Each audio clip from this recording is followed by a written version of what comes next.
শুভ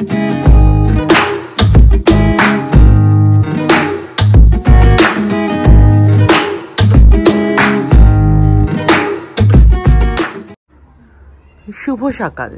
যে যেখান থেকে দেখছো নিশ্চয়ই ভালো আছো, সুস্থ আছো এবং পরিবারের সাথে আছো, আর হ্যাঁ, সচেতন আছো। আমি লিপিকা, জার্মানি থেকে। আজকে সকালটা আমার জন্য অনেক স্পেশাল। ফ্রি লাগছে, খুব মনটাও ভালো লাগছে। তো ভাবছি যে নাস্তা করে দেন হচ্ছে গিয়ে জিমে চলে যাব। কারণ এই কদিন বাসায় বসে থাকতে ওই অল্প একটু হাঁটা মানে কেমন একটু মনের ভেতর একটু কেমন ছিল না। সো এই জন্য আজকে থেকে স্টার্ট করে দিই। একটা মজার জিনিস দেখা, এটা আমি আগেও দেখিয়েছিলাম। এটা আমি যতদিন ধরে জার্মানিতে আছি, এটা আমার সাথে ততদিন ধরে এভাবে করেই ঝুলছে। আমিও ঝুলে আছি আর এটাও আমার সাথে ঝুলে আছে। এটা কোথা থেকে কিনেছিলাম জানো? এটা কিনেছিলাম হচ্ছে গিয়ে মেলা থেকে, বাংলা একাডেমির সামনে থেকে। আজকে সকালের breakfast it's look very yummy. তোমাদের ভাইয়া করেছে, আমি করিনি। এটা খুবই মানে মজা হয়েছে দেখতেও। সি পেঁয়াজগুলোকে একটু হালকা করে ভেজে নিয়েছে এবং সেই সাথে আমাদের প্রিয় ডিম তো আছে, ডিমগুলোকেও কি যেন করেছে। সকালের শুরুটা যদি এমন কালারফুল স্যান্ডউইচ দিয়ে হয় তাহলে আর কি বলবো বলো। Life is very colourful. এই হচ্ছে স্যান্ডউইচ, দারুণ মজার স্যান্ডউইচ। আর দেখতে যতটা সুন্দর হয়েছে, কালারফুল হয়েছে, খেতেও নিশ্চয়ই তেমন মজাই হবে, আই এম শিওর। এখন স্যান্ডউইচটা এনজয় করব আর বসে কপিল শর্মা দেখব। আর এখন পর্যন্ত আমার মুখে ইয়েটা আছে, মাস্কটা আছে। চলো রান্না করি। আজকের রান্না চিংড়ি মাছ দিয়ে ঢেঁড়স হবে এবং সাথে একটু আলু দেব। কারণ হচ্ছে তোমাদের ভাইয়া আলু ছাড়া খাবে না, আর আলু আমার ভালো লাগে না, কিন্তু তারপরে দিতে হবে একটুখানি। আর এইখানে চলছে হচ্ছে গিয়ে মাছ রান্নার প্রস্তুতি। মাছটাকে একটু ভেজে নেব, রুই মাছ, না রুই মাছ, বেগুন, আলু, টমেটো দিয়ে। তো আমার চিংড়ি মাছ দিয়ে ঢেঁড়স রান্না প্রায় শেষ।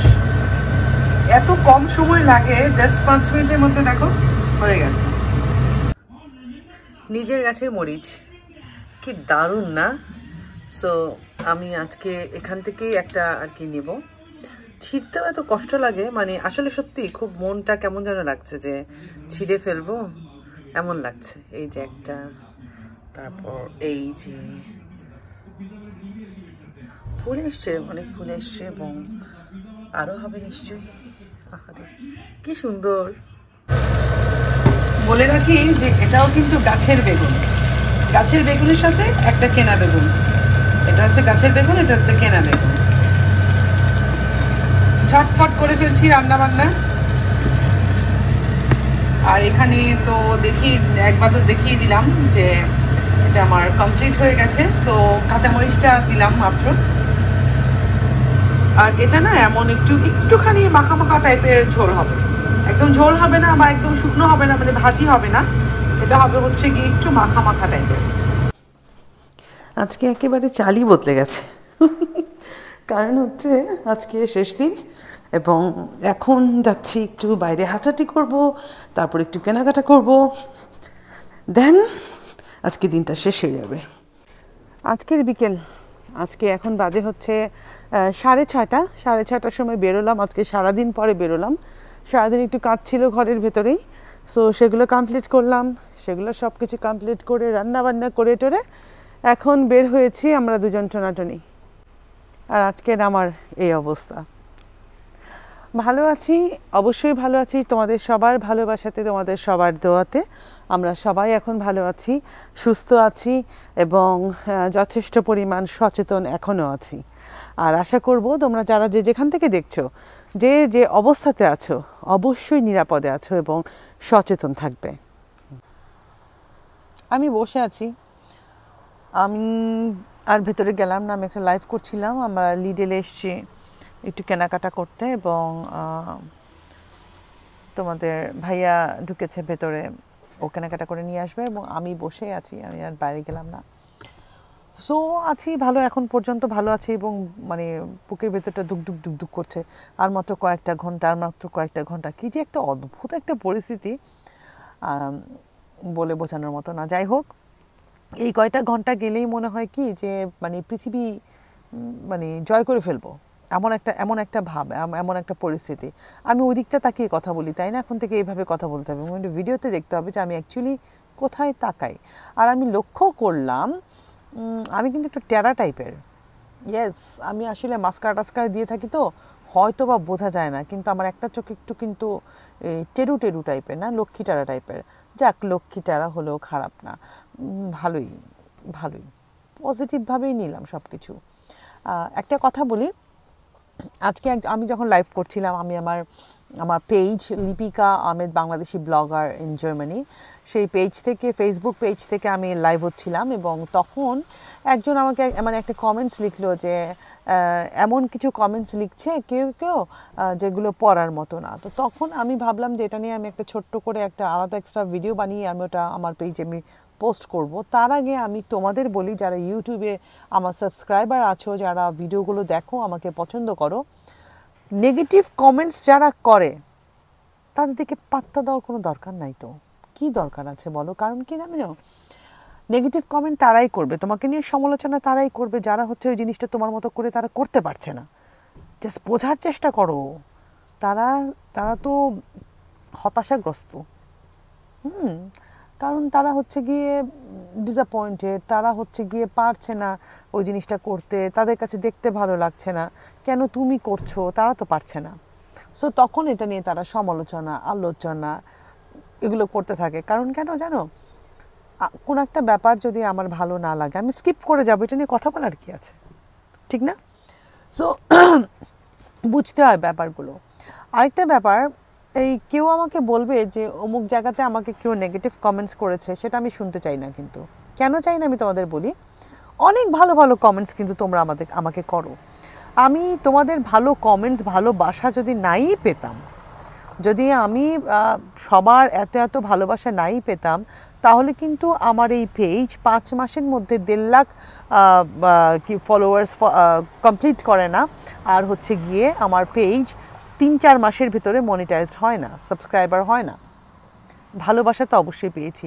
সো আমার জিনিসটা খুব অবাক লাগে যে কেন আমরা ভালো কথাটা বলবো না, কেন খারাপের দিকে আমাদের নজর। মানে হচ্ছে ভালো কমেন্টস যেগুলো করেছে সেগুলো নিয়ে কেউ কখনো বলে না, আচ্ছা লিপিকা তোমাকে না ওই জায়গাতে এত ভালো বললো, তোমাকে না অমুকে খুব পছন্দ করে, তোমাকে না অমুকে খুব ভালো বলেছে, এটা কেউ বলে না। কেন? তোমাকে না অমুক জায়গায় খারাপ কমেন্টস করেছে, এটাই বলে। কারণ যারা এই কথাটা বলে তারা ওটা দেখতে চায়, তারা মানুষের খারাপ জিনিসটা মানে পছন্দ, এক ধরনের আত্মতৃপ্তি পায় যে আমি তো বলতে পারছি না সরাসরি, আমার হয়ে কেউ একজন বলে দিচ্ছে। Don't do it. আর তোমরা যারা ইউটিউবার, বিশেষ করে যারা ফেসবুকে বলো, যাদের পেজ আছে, যারা অনলাইনে ব্যবসা করছেন বা করছো, সবাইকে বলবো যে কারো কোনো নেগেটিভ কমেন্টস শোনার মানে কানেও নিবে না। শুনবে তো নাই, শোনার মতো মানে ইচ্ছাগ্রহ থাকবে না, আর হচ্ছে গিয়ে শুনবেই না। আমি দেখিও না, আমি জানতেও চাই না। জাস্ট আজকে বলার পিছনে একটা কারণ হচ্ছে গিয়ে যে আজকেই বললাম, এরপরে আর বলবো না, এরপরে শুধু হাসবো। কারণ হচ্ছে গিয়ে আমাকে কেউ ভালো বলুক, সেটা আমাকে বলবেন, আমার কাছে ভালো লাগবে, আমি উৎসাহিত হব। আমাকে খারাপ বলেছে, আমাকে কেউ খারাপ কমেন্টস করেছে, এই সমস্ত পাগলামি কথাবার্তা আমি শুনতে চাই না। হ্যাঁ, এগুলো বলে লাভ নেই। আর একটা কথা হচ্ছে গিয়ে কমেন্টস এমন একটা ব্যাপার যে এটা হচ্ছে কমেন্টসে আমাদের পারিবারিক যে একটা স্ট্যাটাস আছে সেটা কিন্তু করে, রিফ্লেক্স করে। সো সাবধান, আর ভালো থাকো। আর আমি এখানে আরেকটু কিছুক্ষণ বসে অবশ্য মশার কামড় খাচ্ছি না বলে লাভ কি যে মশা কামড়াচ্ছে, না মশার কামড় না, একটা কামড় দিয়েছিল ছোট্ট করে, তো একটু ভয়ও পাচ্ছি, মানে ভীতুর ডিম হয়ে গেছি এই কয়দিনে। কিছু হোক না হোক ভীতু হয়েছি প্রচুর রে বাবা, ভয় পেয়েছি একেবারে সাংঘাতিক ভয়। বসে থাকার ফল হিসেবে পেলাম হচ্ছে একটা কফি। আর লিডেলের কফি এটা কিন্তু তাও খারাপ না, হ্যাঁ, 11 তো বোধহয়, সম্ভবত 11 দাম, কিন্তু খারাপ না। যারা লিডেলে কেনাকাটা করতে যাও, ইউরোপে যারা আছো, তারা একবার ট্রাই করে দেখতে পারো। মানে হচ্ছে গিয়ে কেনাকাটা করব, এখন তো আর কফি খেতে কোথাও যাচ্ছি না, এখান থেকে তো বাসায় যাব, সো চলে চলে টাইপের একটা কফি। আবার 11 দিয়ে কী জানো, আমার আবার একটু খারাপও লাগে না, আমার ভালোই লাগে। এ হচ্ছে গিয়ে সেই কফি, স্যানিটাইজার। আচ্ছা, সো আমরা আমাদের বাজার টাজার শেষ। আমি তো এতক্ষণ গাড়ির ভিতরে বসেছিলাম, এখন বসে বসে কফি খাবো, কফি এনজয় করবো। যেটা বলছিলাম যে কফিটা কিন্তু খারাপ না, টেস্ট করে দেখতে পারো। So it's dinner time. ডিনারে আজকে আছে ফ্রাইড ফিশ এবং সেই সাথে ভেজিটেবল, ওপর দিয়ে একটু লেবু চিপে দিলাম। টেস্টটা এত মানে এত ইউনিক হয়ে গিয়েছিল। ফিশের সাথে কিন্তু লেমনের যে একটা কম্বিনেশন আছে, ইটস জাস্ট ওয়ান্ডারফুল। আমার কোয়ারেন্টাইন লাইফের শেষ কয়েক ঘন্টা ভাবতেই খুব অবাক লাগছে। এই 2020টা আমাদের যা কিছু শেখালো আর যা কিছু দেখালো, আসলেই মানে সারা জীবন মনে থাকবে বেঁচে থাকলে। তারপরেও বলবো, পৃথিবী অনেক সুন্দর, জীবন অনেক সুন্দর। সবাই সবার জন্য দোয়া করবে। আমার জন্য, আমার পরিবারের জন্য দোয়া করো। তোমাদের জন্য রইল অফুরন্ত ভালোবাসা, অনেক অনেক দোয়া।